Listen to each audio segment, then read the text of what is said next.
L'émission spéciale Célébration œcuménique de Noël avec le soutien d'Allegro.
Il nous arrive un navire.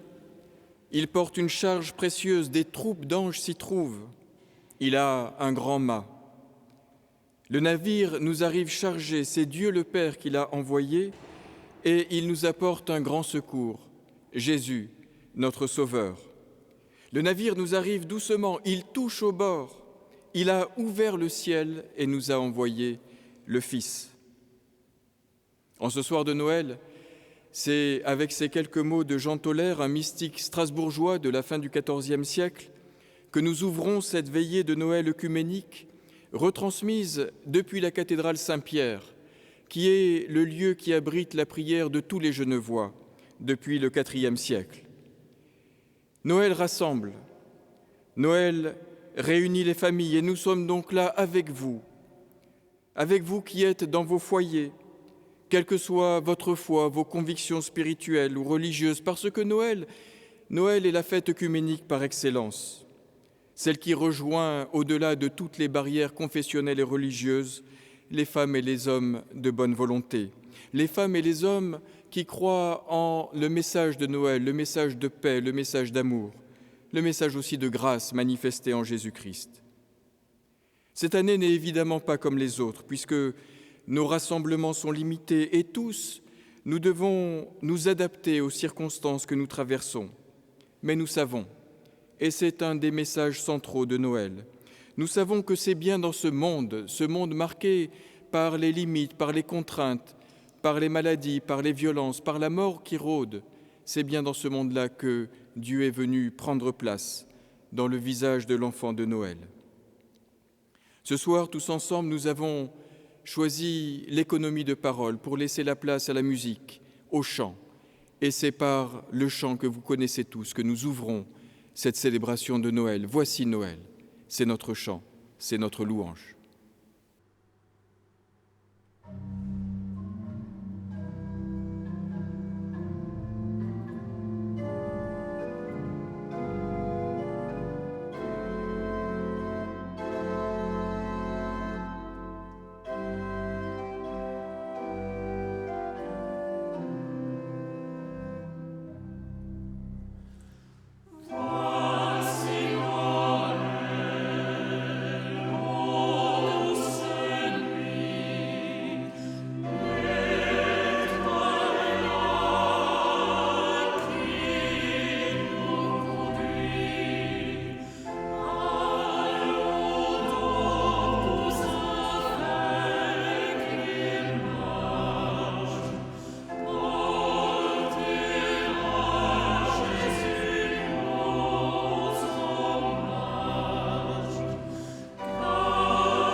Éternel notre Dieu, nous voici devant toi en ce Noël 2020 pour te prier. Nous avons connu une année extraordinaire parce que le virus qui nous approchait, nous devions le combattre solidairement. Nous pouvons dire devant toi que nous avons fait face ensemble et que nous sommes restés bienveillants envers tous tes enfants, les plus faibles, surtout les personnes âgées. Nous nous sommes appuyés en toi parce que tu nous guides chaque jour au service de toute la communauté humaine. Tu es notre force, tu es notre joie, tu es notre Seigneur.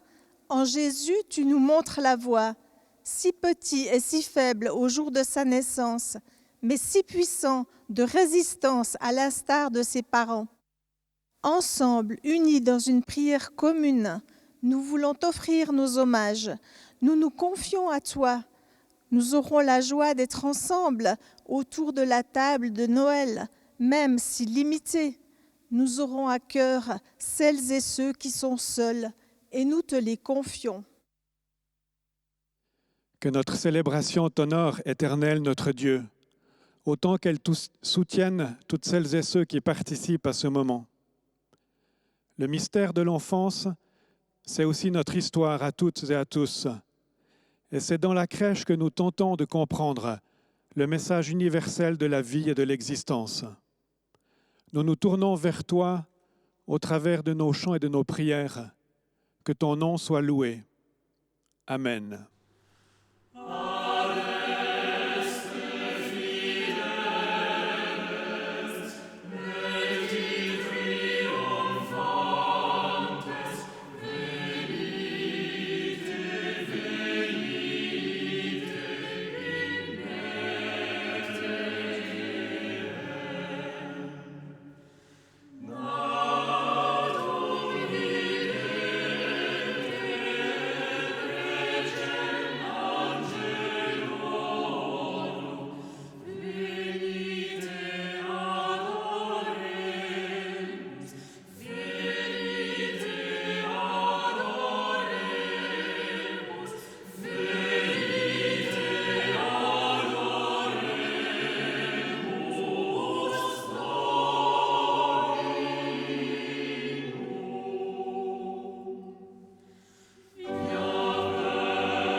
L'attente, c'est sans doute ce qui a caractérisé profondément notre année 2020, l'attente d'être délivré du virus qui a endeuillé des centaines de milliers de personnes dans le monde et bouleversé nos vies à tous. Au fond, on peut dire que cette crise qui nous a séparés et nous sépare encore les uns des autres nous rapproche aussi, parce que nous sommes tous touchés à un degré ou à un autre. Personne, aucun d'entre nous ne peut dire « ça ne me touche pas, ça ne me concerne pas ». Et c'est donc bien tous ensemble que nous faisons face dans le monde entier. Et puis, cette crise nous rapproche aussi des femmes et des hommes en souffrance qui ont vécu ou qui vivent à côté de nous, mais qui ont vécu aussi dans l'histoire des crises peut-être plus graves encore que celles que nous traversons. Et je pense particulièrement à celle que le peuple d'Israël a traversée en 587 avant Jésus-Christ, quand ils ont dû abandonner leur ville, leur pays, leur patrie, leur temple et s'enfuir sur les routes de l'exil. Ils ont tout perdu en un jour. Et c'est sur les routes de l'exil que le peuple d'Israël s'est mis à rêver d'un royaume de paix et de justice, un royaume débarrassé de la violence, de la maladie et de la mort, un royaume où, selon les magnifiques images du prophète Ésaïe, le loup pourrait séjourner aux côtés de l'agneau, le léopard pourrait se coucher à côté du chevreau, un monde devenu vegan, où le lion comme le bœuf partageraient le même pâturage, un monde où il n'y aurait plus ni mal, ni maladie, ni larmes, ni séparation. Et c'est sur les routes de l'exil, au cœur de cette crise politique sans précédent, qu'ils se mirent à rêver d'un sauveur.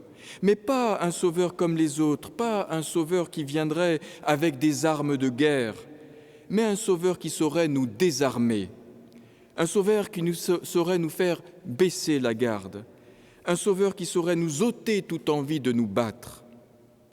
Alors quoi de mieux qu'un berceau dans lequel reposerait un enfant pour faire cesser enfin les cris de guerre. Ainsi, Ésaïe prophétisa-t-il qu'un rameau sortirait de la souche de Jessé, le père de David, qu'un rejeton jaillirait de ses racines, qu'un enfant allait naître, qu'un fils nous serait donné, et que sur lui reposerait l'esprit du Seigneur, un esprit de sagesse, un esprit de discernement, un esprit de conseil et de force, un esprit de connaissance, un esprit d'amour. Du vieux tronc d'Isaïe, un rameau surgit.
Nous allons maintenant écouter le fameux récit de la naissance de Jésus-Christ dans l'Évangile selon saint Luc qui nous sera raconté ce soir par 3 enfants. Et en guise de prière, je vous propose de vous approcher vous aussi du berceau et de prendre votre place autour de cette crèche, avec Joseph et Marie, avec le bœuf et l'âne ou avec peut-être les bergers et les anges qui les rejoignent et qui arrivent. Laissez-vous pénétrer par ce mystère de Noël et nous les écoutons cette année encore. En ces jours-là, parut un édit de l'empereur Auguste, ordonnant de recenser toute la terre. Ce premier recensement eut lieu lorsque Quirinius était gouverneur de Syrie. Et tous allaient se faire recenser, chacun dans sa ville d'origine. Joseph, lui aussi, monta de Galilée, depuis la ville de Nazareth, vers la Judée, jusqu'à la ville de David, appelée Bethléem. Il était en effet de la maison et de la lignée de David. Il venait se faire recenser avec Marie, qui lui avait été accordée en mariage et qui était enceinte. Or, pendant qu'ils étaient là, le temps où elle devait enfanter fut accompli, et elle mit au monde son fils premier-né. Elle l'émaillota et le coucha dans une mangeoire, car il n'y avait pas de place pour eux dans la salle commune.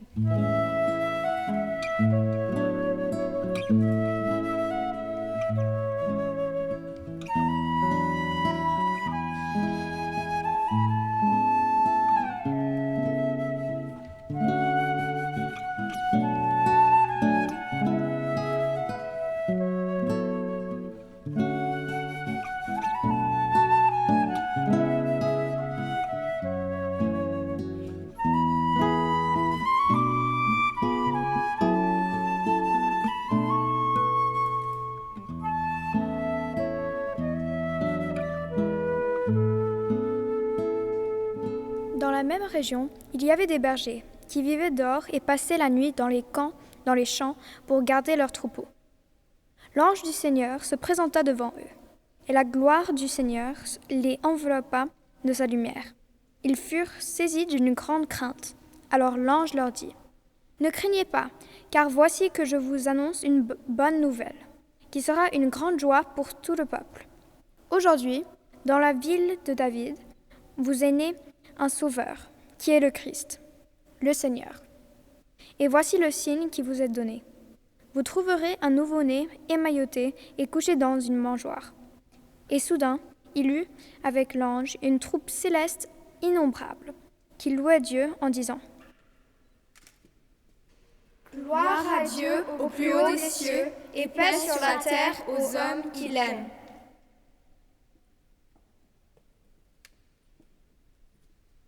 Lorsque les anges eurent quitté les bergers pour le ciel, ceux-ci disaient entre eux : « Alors, allons jusqu'à Bethléem pour voir ce qui est arrivé, l'événement que le Seigneur nous a fait connaître. » Ils se hâtèrent d'y aller et y découvrirent Marie et Joseph, avec le nouveau-né, couchés dans la mangeoire.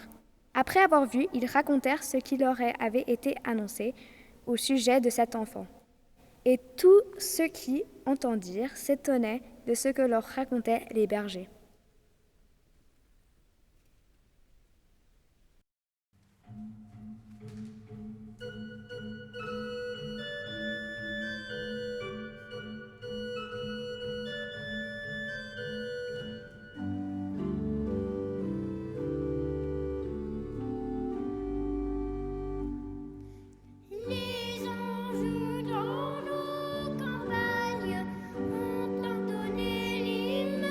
Des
La naissance de Jésus a eu lieu pendant la nuit. Les bergers passaient la nuit dans les champs pour garder leurs troupeaux. Et pour vous, qu'est-ce qu'évoque la nuit ? Pour vous les enfants, est-ce qu'il vous est déjà arrivé d'avoir peur la nuit, seul dans le noir ? Pour nous qui sommes plus grands, il nous est peut-être aussi arrivé d'autres angoisses liées à la nuit, qui est parfois longue quand on souffre ou qu'on n'arrive pas à se rendormir. La nuit, c'est quelque chose qui résonne fort dans la Bible. Il faisait nuit quand le peuple hébreu a fui la terre d'esclavage, en exode vers la liberté. Il faisait nuit quand le Christ a été mis au tombeau, dans l'attente du matin de Pâques. La nuit dans la Bible, c'est aussi la nuit de l'épreuve, celle du croyant qui traverse des difficultés. Eh bien, ces difficultés, elles ont été nombreuses au cours de cette année. 2020 restera comme une année assez sombre, en tout cas obscurcie par ce virus qui cause tant de dégâts. Et même cette fête de Noël, elle est fortement impactée. On peut se rassembler, mais pas trop, en petits groupes, mais rien qu'un peu. Et voici qu'au terme de cette année, il y a cette nuit de Noël. C'est dans cette nuit que Dieu vient à notre rencontre, sous les traits de ce nouveau-né, de ce petit bébé tout fragile. Sa naissance est une bonne nouvelle, une lumière dans notre nuit.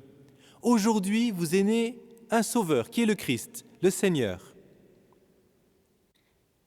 Quand le prophète Isaïe annonce cette naissance, un enfant nous est né, un fils nous est donné, il ajoute « Le peuple qui marchait dans les ténèbres a vu se lever une grande lumière, et sur les habitants du pays de l'ombre, une lumière a resplendi. » Le psalmiste dit aussi « La ténèbre n'est point ténèbre devant toi, la nuit est lumineuse comme le jour. » Alors oui, aujourd'hui le Christ vient dans notre nuit. Sa lumière vient éclairer nos ténèbres. Et il nous invite aussi à aller allumer une lumière dans la nuit et dans la vie de nos proches. Alors, de quelle lumière avons-nous besoin en cette nuit de Noël, en cette fête de Noël ?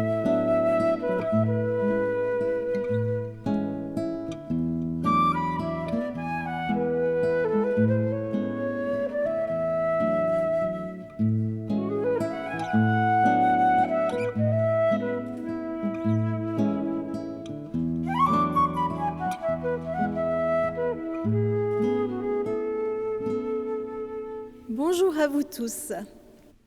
Est-ce que vous saviez que les hébergements d'urgence existaient déjà il y a plus de 2000 ans ? Marie et Joseph ont pu en bénéficier à Bethléem, car il n'y avait plus de place dans les hôtels. Et Marie a donné naissance à Jésus dans une étable sur la paille. Aujourd'hui à Genève, cette même famille trouverait assurément une place dans de nombreux hôtels, vides pour beaucoup d'entre eux, malheureusement. Et comme vous le savez peut-être, cet hiver, à Genève, environ 150 personnes sans abri seront justement logées dans des hôtels grâce à un financement extraordinaire du canton. D'autres personnes sans abri ou touchées brutalement par la crise que nous traversons iront dormir dans des sleep-ins, dans des abris de la protection de la ville ou dans d'autres structures comme l'accueil de nuit d'urgence de l'Armée du Salut. Précarité, vulnérabilité, dénuement. Sur la paille, il y a 2000 ans, Jésus, le Fils de Dieu. Sur la paille, aujourd'hui à Genève, en Suisse, dans le monde, des milliers de personnes. Revenons à cette botte de paille, vieille de 2000 ans. Dans la nuit à Bethléem, au-dessus d'une étable, Une étoile a brillé d'une manière particulière, un événement annoncé dans l'évangile de Luc. Aujourd'hui, dans la ville de David, il vous est né un sauveur qui est le Christ, le Seigneur. Et voici à quel signe vous le reconnaîtrez. Vous trouverez un enfant emmailloté et couché dans une crèche. Une naissance, un événement extraordinaire, miracle de la vie. L'ange dit : je vous annonce une bonne nouvelle qui sera pour tout le peuple le sujet d'une grande joie. Dieu descend sur la terre, se couche sur la paille, se fait homme pour nous rejoindre dans notre humanité. Dieu se fait proche de nous aujourd'hui et nous annonce une bonne nouvelle. Un sauveur est né, l'amour s'est incarné, il s'est manifesté. Dieu nous fait don de son amour. C'est son cadeau de Noël pour toi, pour moi, pour vous, pour nous tous.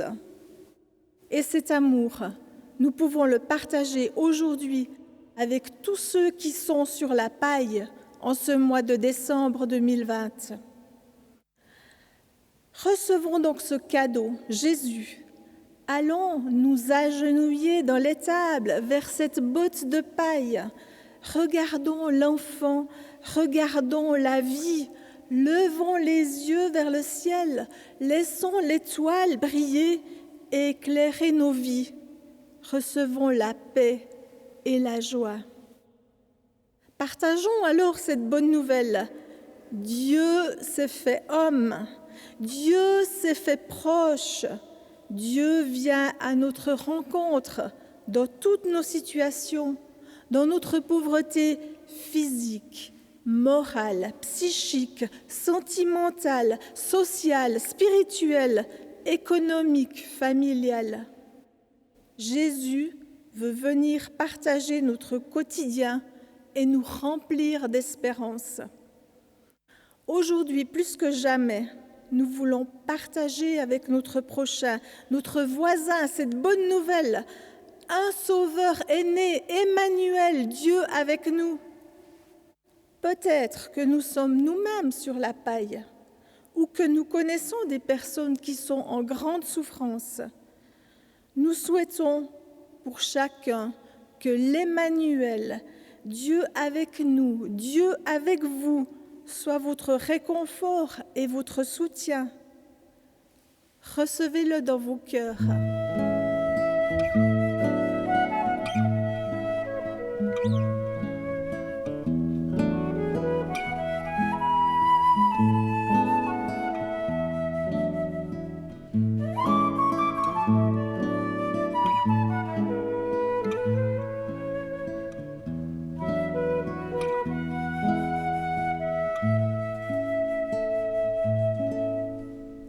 Dès l'ange, étrange signe pour manifester un sauveur.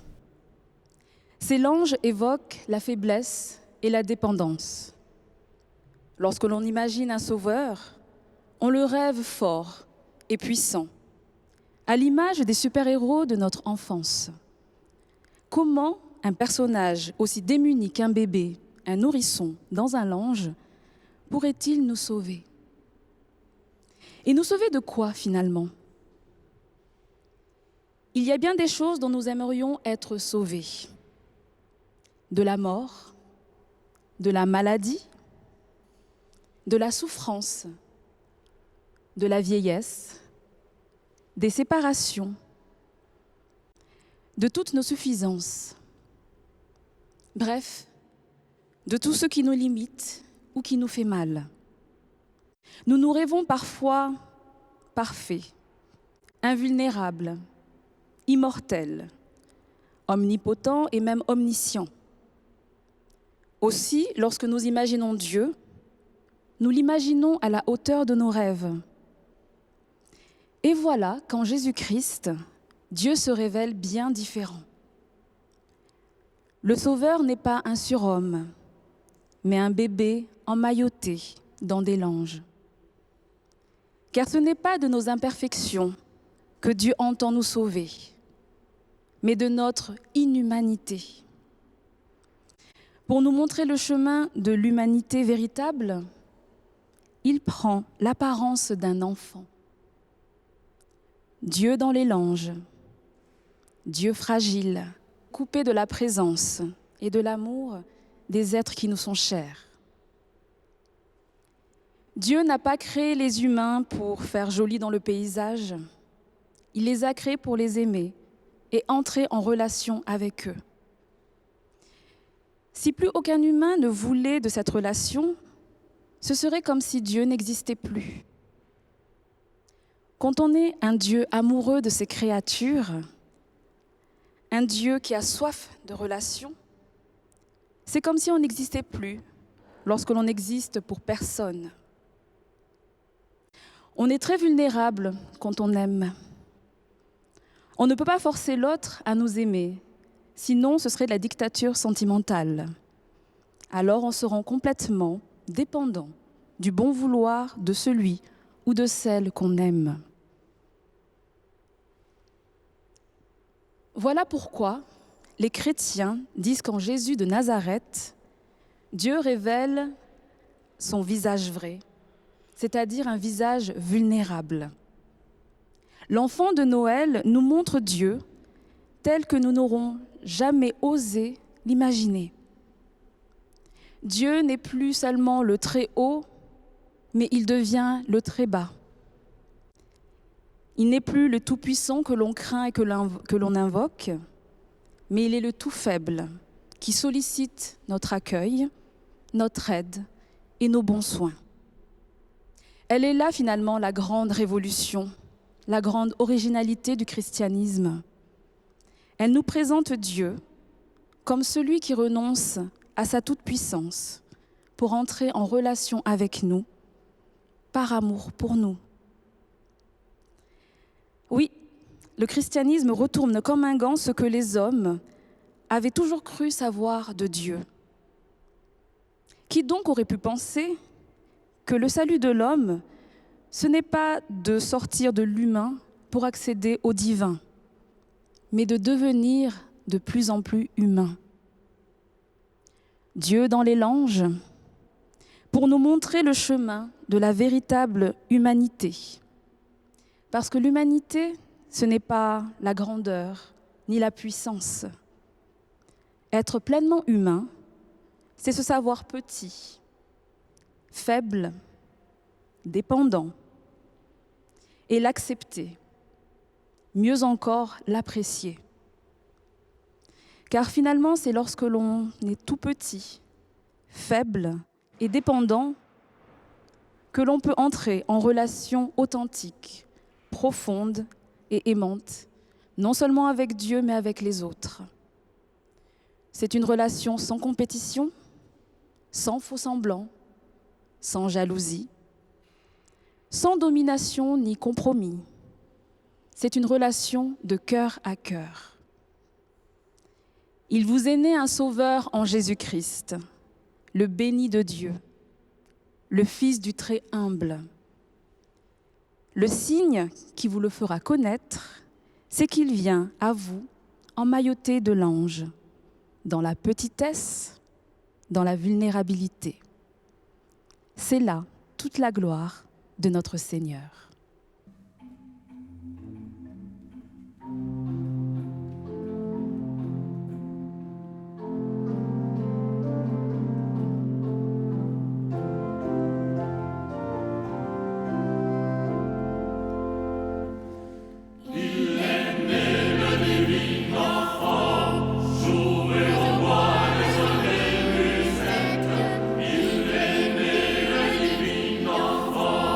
Chant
Et nous prions. En cette nuit de Noël, nous te louons et nous te bénissons, toi le Dieu de l'univers, parce que en Jésus tu t'es fait tout petit, tu t'es rapproché de nous, tu es devenu l'un d'entre nous. Plus besoin pour te prier de lever la tête vers le ciel, il suffit de la baisser vers la terre, et tu es là, dans cet enfant nouveau-né vulnérable, pauvre entre les pauvres, soumis au froid et à la faim, désarmé, un Dieu humain. Nous te prions pour toutes les personnes qui vivent comme vivaient ton Fils et ses parents, dans la précarité et la vulnérabilité de tous les jours, sans savoir de quoi leur lendemain serait fait, devant se protéger des menaces et ne trouvant pas toujours d'hospitalité pour abriter leur pauvreté. Nous te prions pour les bergers et les bergères, les gens tout simples d'aujourd'hui. Et pour celles et ceux qui, comme les anges, savent reconnaître dans les plus petits d'entre nous ton visage et ta présence. Nous te rendons grâce pour la bonté, la générosité, l'humanité des personnels soignants qui prennent soin de nos malades, de nos vieillards, de nos enfants, qui les veillent et les protègent à force d'attention et d'empathie. Nous te prions pour celles et ceux qui exercent l'autorité sur notre pays et qui placent si manifestement la santé et la vie de tous au cœur de leurs préoccupations. Soutiens-les dans une tâche qui les expose et exige tant d'eux. Nous te prions aussi pour nos églises, leur fraternité et leur unité, qu'elles soient pour notre ville, notre pays et dans le monde entier ferments de lumière et d'espérance.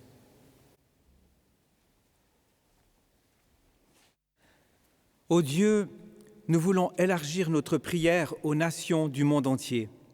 Nous te demandons de nous prendre à ton service pour faire triompher l'humanité selon ton cœur sur tous les lieux d'inhumanité, d'éclairer les lieux obscurs, de nous garder de toute injustice et de toute violence. Aussi, tous ensemble, nous s'illimiter dans nos prières, nous te disons celles que ton Fils nous a enseignées et qui montent vers toi des quatre coins du monde.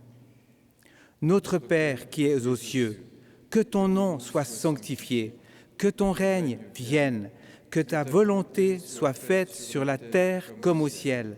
Donne-nous aujourd'hui notre pain de ce jour. Pardonne-nous nos offenses, comme nous pardonnons aussi à ceux qui nous ont offensés. Ne nous laisse pas entrer dans la tentation, mais délivre-nous du mal. Car c'est à toi qu'appartiennent le règne, la puissance et la gloire pour les siècles des siècles. Amen. À Noël, donner et être généreux nous procure une grande joie. Nous vous invitons à contribuer au travail des MEDER. MEDER travaille activement dans de nombreux pays où, selon les termes utilisés par les Nations Unies en ce mois de novembre, des famines de proportions bibliques sont prévues. Dans la Bible, nous lisons les récits des famines, mais nous découvrons aussi des approvisionnements miraculeux. Tout comme ce petit garçon qui a apporté à Jésus ses pains et ses poissons, joignez-vous à nous en donnant et en priant pour des miracles de proportions bibliques pour ceux qui souffrent. Merci pour votre générosité. Les informations nécessaires pour votre don sont à l'écran. Vous pouvez donner par SMS ou visiter le site web meder.org.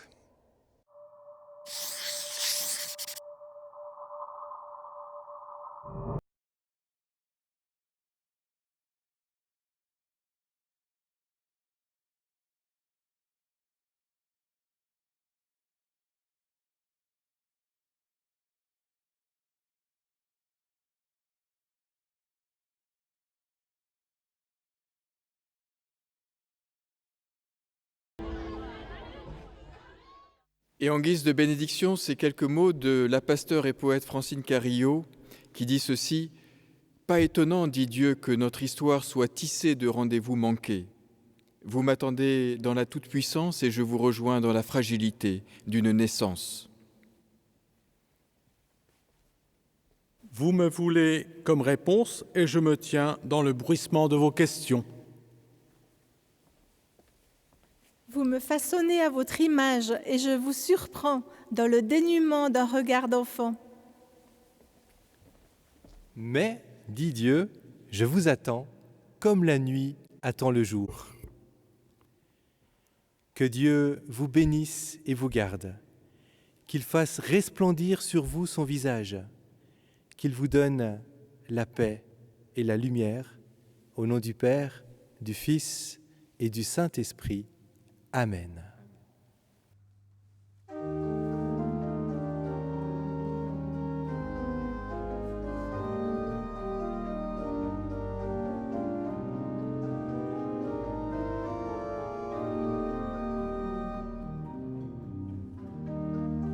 Minuit chrétien, c'est l'heure solennelle où l'homme Dieu descendit jusqu'à nous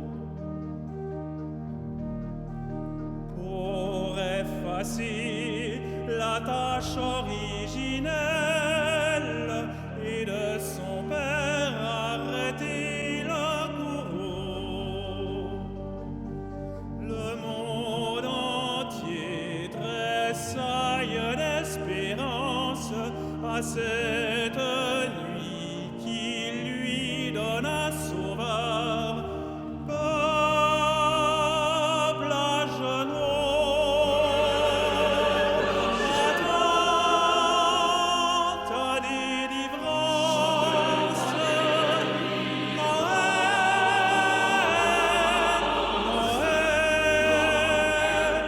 voici le Rédempteur.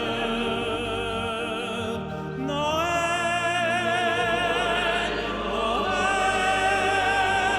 voici le Rédempteur. Le Rédempteur a brisé toute offense, la terre est libre et le ciel est ouvert. Il voit un frère où n'était qu'un esclave, l'amour uni ce qu'enchaînait le fer, qui lui dira notre reconnaissance, c'est pour nous tous qu'il naît, qu'il souffre et meurt. Peuple debout, chante ta délivrance.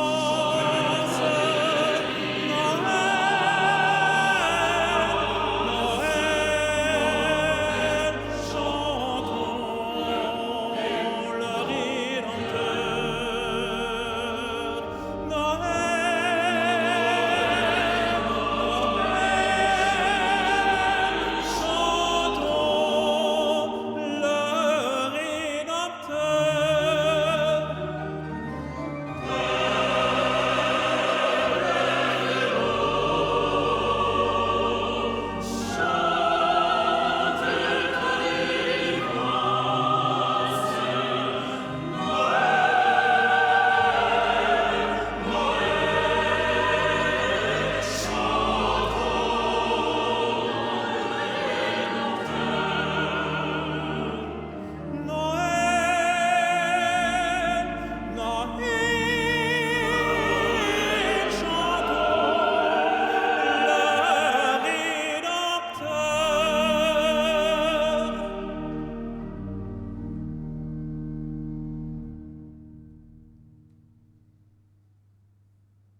l'émission spéciale Célébration œcuménique de Noël avec le soutien d'Aligro.